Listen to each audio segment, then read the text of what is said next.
Bueno, estamos aquí con un podcast, una charla que me pareció muy interesante con Francisco, que tiene un canal de YouTube, El Falso 9, muy interesante, por cierto, que les recomiendo mucho. Y vamos a hablar de Quique Saber. Y antes que nada, muchísimas gracias por tu tiempo, Francisco. No, muchísimas gracias a ti por la invitación, Jesús. La verdad, un placer estar aquí. Como he dicho, pues nuestro canal creo que al final del día ha crecido en parte gracias al tuyo, porque has descubierto pues mucha gente sobre la que hemos hecho videos que han sido bastante vistos, porque bueno, gente que al final la gente no los conoce mucho, entonces, bueno, no los conoce nada en muchos casos, y que bueno, la verdad que haces un gran trabajo con eso, así que felicidades por ese lado. Muchas gracias, Francisco. Bueno, vamos a tratar el tema de Quique Saverio, que ha salido en el día de hoy. A mucha gente le ha tomado un poco de, que no se lo esperaba, porque mucha gente veía los rumores del Leicester, que si el Dortmund, o sea, muchas posibilidades, y al final Francisco ha fichado por el Osasuna, pero por el filial. ¿Cómo tomas todo esto? Bueno, primero creo que hay que contarle un poquito a la gente que en el Gorgo no estamos muy acostumbrados a estos temas de los filiales, cómo es decir, es como si hubiese fichado por Toreros FC, por ponerles un ejemplo, ¿no? Como no ficha por Barcelona, ficha por Toreros y va a jugar para eso. ¿Lo podrían subir al primer equipo? Sí, podrían, pero a priori es eso y está, bueno, digamos, en la segunda B, que es la tercera categoría de España. Yo la verdad que no sé, digamos, cuando pasó tanto tiempo después de que no lo fiche el Barcelona, de que no renovó contrato con el Barcelona, perdón. Y dije, bueno, tal vez algo hay, tal vez por algo no lo están fichando, porque a mí no me queda muy claro, creo que a nadie en el fondo, qué calidad tiene, porque ojalá sea la mejor, y no estoy dudando de eso. Pero sí que nunca lo hemos visto jugar, por ejemplo, en la plataforma que creo que tú y yo usamos para ver este tipo de jugadores y para hacer un poquito los análisis, no se encontraba la segunda B, con lo cual era difícil incluso agarrar un partido de él. Y por eso yo tengo muchas dudas.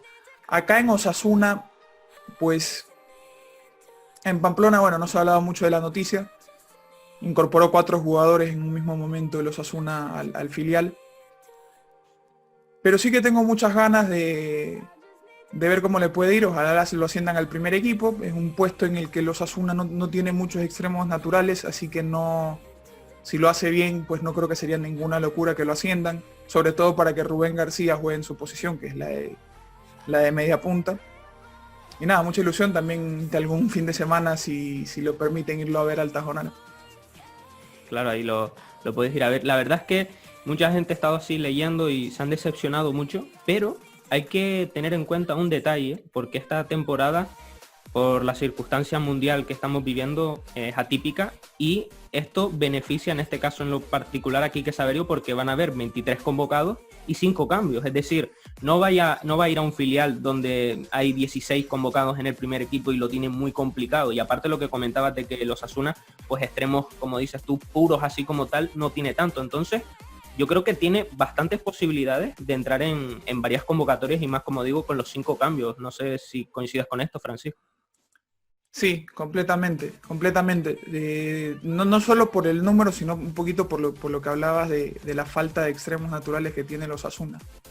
Yo lo que quisiera ver también es un poco, lo que quisiera hablar es también un poquito de que aquí en Europa, a ver, si en Ecuador a los 20, 21 años un jugador todavía no ha debutado en primera y pasa en filiales y tal, es muy difícil que después explote.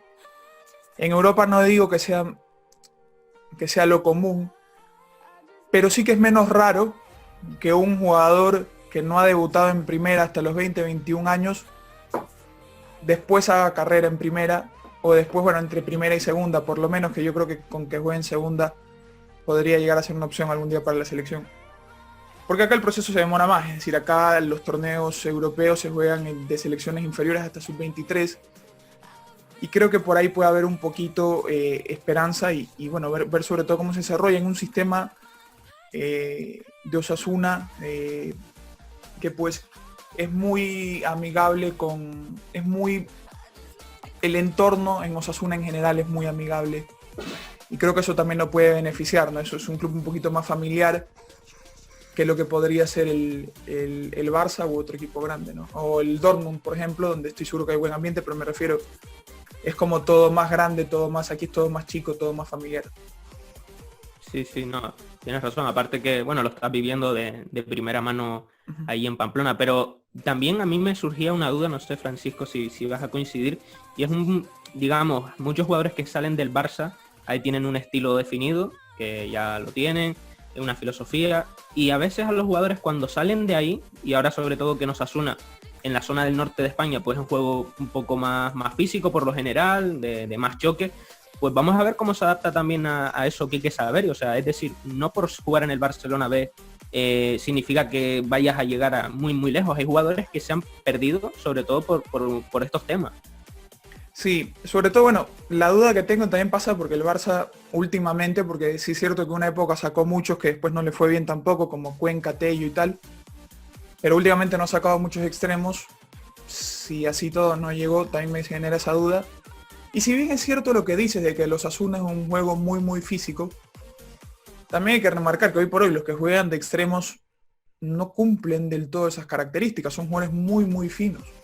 Es decir, hoy día juegan Roberto Torres y Rubén García de extremos, que originalmente los dos son enganches o mediapuntas o como le querramos decir. Entonces yo creo que al final del día, por características, no lo veo quedándose fuera del primer equipo. Por calidad, pues no lo sé porque no lo he visto jugar. Esa es mi única duda. Entiendo. Entonces, vamos a ponernos un poco en contexto. Él va a jugar en la misma categoría en la cual estaba antes, pero en un diferente grupo. O sea, va a ir a segunda vez. Es decir, ya conoce la categoría. Yo preveo, no sé tú qué crees que pueda ser su presente ya desde que empiece con el Osasuna, ser un jugador importante en el B, no sé si titular indiscutible, y si se lo gana, ir entrenando con el primer equipo e ir entrando poco a poco. Tiene contrato por 3 temporadas. Entiendo yo también que si finalmente se decantó por Osasuna es porque algo más allá de estar en el filial le hayan dicho, ¿no? Sí, estoy seguro que algo más le han dicho, pero además de eso yo sí creo que un par de temporadas en segunda B, sobre todo esta segunda B más regionalizada que hay hoy por el tema COVID, le pueden beneficiar, porque al final del día el fútbol, como hablabas un poquito del fútbol del norte, sí es un fútbol más áspero, pero también es un fútbol más táctico. Entonces no sé hasta qué punto eso le puede beneficiar y lo puede ayudar en 2 temporadas de estar en el primer equipo. Me parece que esa es la gran ilusión que yo tengo, que por ahí saque mucho provecho estar en esa categoría. Claro. Y podemos pasar al contexto de la selección, porque también me parece bastante interesante, porque cuando estaba en el Barcelona B, también cuando estaba Cruyff, que yo creo que esto le iba a beneficiar, sobre todo en Ecuador, sonaba con bastante fuerza la posibilidad de que fuera convocado. Y no sé si vas a coincidir conmigo, pero ahora mismo estando en el filial de los Osasuna, está prácticamente imposible que le vayan a llamar. Sí, por más de que sea la misma categoría, está claro que tiene otro nombre. Yo al ser una liga con tan poco acceso, no sé si valdría la pena llamarlo, aunque sea para verlo. Pero sí, yo hoy por hoy no lo veo en la selección. Creo que igual es un puesto en el que, o un tipo de jugador del que estamos cubiertos, es decir, como Gonzalo Plata, por más de que sea otro perfil, pero digo, es un tipo de jugador del que estamos cubiertos. Y no creo que por eso necesidad tenerlo. Así que yo creo que lo mejor por ahora es, bueno, tal vez llamarlo alguna vez para verlo, pero de momento dejarlo tranquilo este año, estos 2 años que crezca en el filial de los Osasuna. Y aunque no hayamos podido ver cientos de partidos de Quique Saverio para conocerlo bien en profundidad, pero más o menos un poco mirando sus características, algunas skills, algunos vídeos, tú en tu cabeza, ¿cómo te planteas si crees que pueda encajar en el estilo de Gustavo Alfaro? Porque yo creo que con él, a lo mejor, no sé, quizá a lo mejor en un juego como un Jorge Célico, o a lo mejor como el que quería a priori poner Jordi Cruyff, podría adaptarse, pero no sé si en el de Gustavo Alfaro. A ver, en el de Célico creo que encajaría perfecto porque yo en mi cabeza, no sé por qué, lo tengo muy parecido a Alexander Alvarado. Me da esa impresión, ¿no? De ser ese estilo de jugador por lo menos y de moverse por las mismas zonas. En el de Alfaro es difícil porque en el fondo no sabemos lo que va a hacer Alfaro. Alfaro es un entrenador muy camaleónico, se adapta mucho al contexto, no solo del partido, sino de su equipo en sí. pero sí que en Boca llegó a utilizar 3 enganches extremos, digamos, muy cerrados. Tal vez Quique pues no es enganche, es extremo puro, pero lo que me refiero es que no sería ninguna locura que use un jugador muy técnico ahí. Pero al final del día yo estoy, creo que como todos ahorita, ansioso de saber qué es lo que va a hacer Alfaro, porque no tengo ni idea. De verdad no tengo ni idea, porque cuando vino Cruyff, hicimos un video en el Falso 9, en el que nos imaginamos cómo podía ser su selección en base a lo que hizo en China. Que era el contexto más parecido al de Ecuador, porque en Israel había sido segundo y en China creo que había agarrado al equipo 13º. Entonces lo hicimos más en base a eso. Pero Alfaro, no sé qué Alfaro agarrar, no sé si agarrar el Alfaro de Gimnasia, el Alfaro de Huracán, el Alfaro de Central, no le fue muy bien, el Alfaro. Entonces hay muchos lados por donde agarrar y no sé, la verdad que no sé qué es lo que va a hacer. Tengo alguna idea de que tal vez por ahí el partido en Argentina lo planteé muy parecido a como planteaba los clásicos cuando estaba en Boca, pero de ahí el resto de partidos no lo tengo muy claro, la verdad.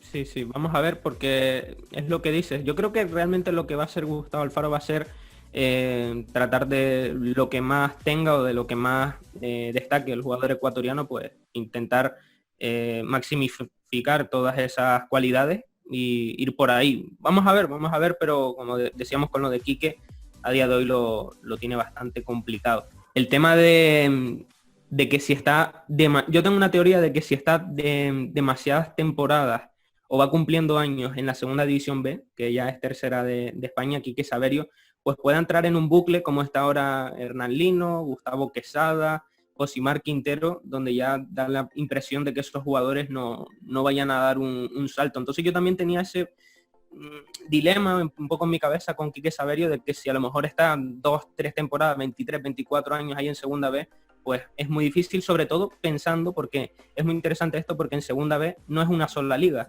Entonces, si destacas, hay 4 grupos, hay, no sé, 100 equipos o algo así. Entonces, si destacas ahí, habrán destacado 20 jugadores. Entonces es más complicado llegar a la segunda división de España, a la Liga Smartbank o a primera.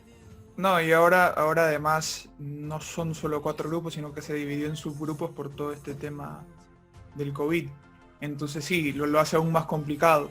Yo también tengo la misma duda, o sea, yo creo que si en 1 o 2 años no está jugando en el Osasuna, sí le va a costar mucho salir de esa segunda B. Ojalá lo haga. Y ojalá sobre todo, bueno, yo creo que con llegar a segunda en un futuro cercano, es un equipo de segunda en un futuro, en 1 o 2 años, tampoco lo veo mal. Es decir, un equipo que pelea arriba, obviamente, no los que están abajo. Un equipo que esté en media tabla para arriba, digamos, yo no lo vería mal y creo que puede favorecer mucho su evolución. Sí, no. Yo también coincido que estando en segunda división de España o de Inglaterra, dependiendo un poco evidentemente de sus competidores, entre comillas, en la selección, pues podría ser tenido en cuenta. Pero es nada más, Francisco, muchísimas gracias por tu conversación, por estar aquí hablando de lo de Quique Saverio y a ver si podemos conversar más adelante. Seguro, muchísimas gracias por la invitación, la verdad que le he pasado muy bien. No se olviden de suscribirse a Sabio Manager. Y nada, muchísimas gracias, de verdad la pasamos muy bien como siempre cuando se habla de fútbol, ¿no? Sí, también suscríbanse a su canal, el del Falso 9, que hace vídeos muy buenos y sobre todo en el tema táctico, que bueno, eres un experto. Gracias.